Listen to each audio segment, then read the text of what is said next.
The time has finally come. As hockey fans, we have waited anxiously for the return of the NHLs, and it is finally here. And with all this hype, with all this excitement going into the uncertainty of what is the 2021 NHL season, I want to take a couple minutes to give you guys my season preview, what I expect the season to look like for the Winnipeg Jets moving forward into the 2021 NHL season. If you guys are new to the channel and you enjoy hockey-related content, regardless of what team you root for, definitely consider dropping a subscription as we are on that road to 500 subscribers, and I do appreciate all the support. With all that being said, let's jump right into the video. Now, I want to talk, before we get into anything, even though I've talked about this in the past in videos, I want to talk about what I think the best lineup pairing for the Winnipeg Jets is moving forward into the 2021 NHL season. I'm going to break it down line by line, defensive pairing by defensive pairing, and then at the end, give my overall opinion and expectations of what I think the team's going to look for.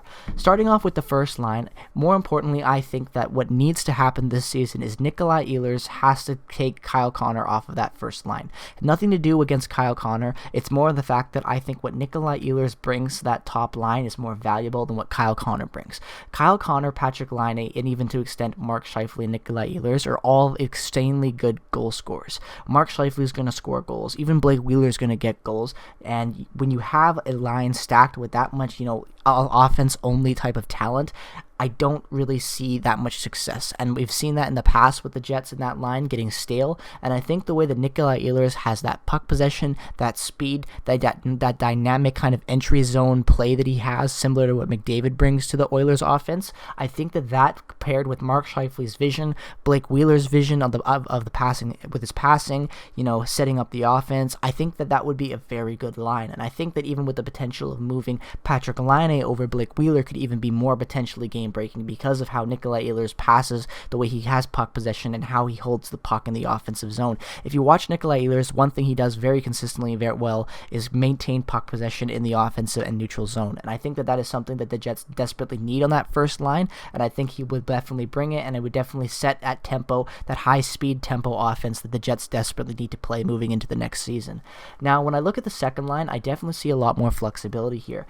I think Kyle Connor playing with Paul Stastny and Patrik Laine, or potentially Blake Wheeler going back and forth between Laine, depending on the matchup and the physicality of that other team's top line, I think that could be the best play for the top six moving forward. Kyle Connor is going to bring a lot of goal scoring to that line. Paul Stastny is a really gritty player, always has been. He's going to play the center of the ice hard. He's going to find that guy in the open zone. Kyle Connor is a great net front presence. We've seen that last year, especially with the way that he puts the puck in the net in such different, insane angles and different ways. I think that playing him with Paul Stastny and the way that Paul Stastny plays the game as a center, I think would work beautifully. I think that we already know the connection between Patrik Laine and Paul Stastny is definitely there, considering how great Patrik Laine was after the acquisition of Paul Stastny in 2017-18 from the St. Louis Blues. And I think that if any of that type of chemistry still exists between them, I think that we could be expecting a game-changing season for the top six. Although a lot of people, like I said in my video talking about Nikolai Ehlers and Patrik Laine and what my expectations are for them this season,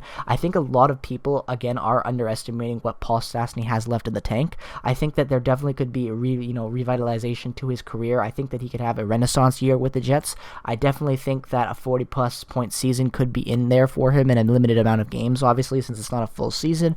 I think that we could definitely see a really good return to form for Paul Stastny playing with some of the best elite offensive talent. And I just want to also put this out there. I know that Vegas has elite offensive talent. I'm just saying that there could be some spark and reconnection with these guys that he had after going on that run with them to the Western Conference Final. I feel like it's just the best situation for Paul Stastny right now, and I can't wait to see what happens. Now, when I move into the bottom six, I was way more confident about what the bottom six was going to look for than the top six, because I felt that there was just a lot of prospects that have solidified their, opportunity to take a role in the bottom six. But now with the acquisition of Trevor Lewis, I don't exactly know what to expect. Looking at that bottom six right now, I have the third line consisting of Andrew Kopp, Adam Lowry, and Christian Vesalainen still. A lot of fans might be surprised to have Vesalainen in there and me having him on the third line and not even on the fourth. But after the type of play that Vesalainen had in Liga in this past, I guess it would say before the World Juniors in September, November, or October, around there. I don't exactly remember when it started, but before all of this World Junior stuff, he was playing fantastic in Liga, and he brought a lot of physicality. He has great puck possession he showed in Liga, and I think pairing a guy with that type of shot with two really gritty, powerful power forwards, I think could be a really good combination for the Jets. It almost, in my opinion, could be kind of a spark that Adam Lowry needs in that bottom six, that kind of offensive guy. Because yeah, Andrew Kopp does have a lot of offensive upside, but he isn't an elite puck handler, an elite puck player in general, because of the way we saw him and how he slotted into that top six with all the injuries last year in the Calgary series in the COVID Bowl. Now, when we look at that third line, I feel like potentially with Vesalainen there could be a really good option. Obviously, we still have Nansen Harkins and Mason Appleton that could slot into that spot as well, depending on how the team and management and how Vesalainen's camp is overall. But when I look at that third line, I see a really good, solidified, potentially offensive and defensive line at the same time. So very interested to see what that third line looks like moving into the season. But the fourth line is where it looks really interesting for me. Now, a lot of Jets fans may not like this because a lot of fans are more in favor of a youth movement. Push the youth in, get the prospects in, give them as much time as possible. But I, for one, have, like I've said 1,000 times on this channel since I started it, feel like the Jets can win now regardless of what people say. I think the roster is much better than what a lot of people give them credit for, and I think that having an experienced, gritty bottom line of Matthew Perreault, Nate Thompson, and Trevor Lewis is exactly what the Jets were missing last season. I think that Trevor Lewis is a huge, huge acquisition that a lot of fans aren't realizing. He isn't, like a Nate. I'm trying blanks right now from the goons they've packed inside, but he's not a Mark Letestu, He's not a Nick Shore. Trevor Lewis still has a ton of value to a bottom six because of his defensive play.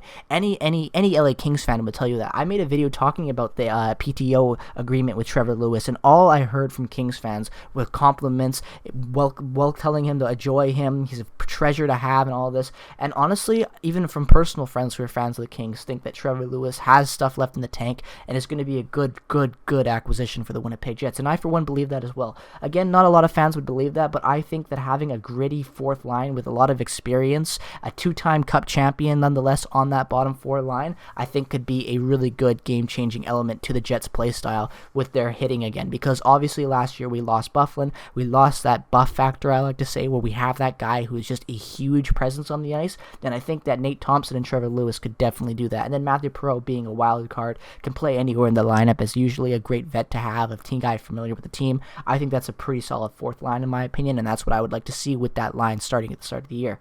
Getting into the defensive pairings, obviously, I've talked about the defensive pairings a lot, so I'm going to quickly go through these. I think having Josh Morrissey starting the year with Dylan DeMello would be a great pairing. Obviously, Tucker Pullman could slot into that spot as well, depending on how well his camp is and how well the team trusts his development. But I think having DeMello with Morrissey after what they did last season is a very good solidified number one pairing. DeMello plays a good two-way game. Morrissey plays a good two-way game with a lot more offensive upside than DeMello, so I think that it's just a great overall fit for them in that area.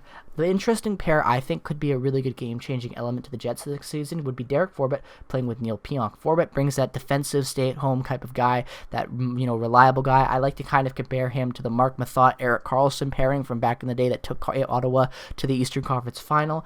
Karlsson could pinch, play that offense, apply his best offensive skill to the game, while Mathot could stay back and defend. I think that's going to kind of what we see from Pionk. Pionk applying his offensive skill a lot more than having to play a two-way game, and Forbett hanging back, playing that physical stay-at-home defenseman role that he has for his entire career. I think that could be a really good line moving forward for the Jets. And then the third pairing is where it gets a little iffy. Personally, I would like to see Sami Niku playing in that spot, or even Dylan Samberg or Ville Heinola. I'd like to see a youthful young defenseman pushed in there, but I think the acquisition of rekeeping, Nathan Bellew with Tucker Pullman is a good solidified third pairing. I think there's potential there for Pullman to, expand his role with the team depending on his play style. Nathan Bellew, who's been with the team for a while, is a very, very reliable defenseman.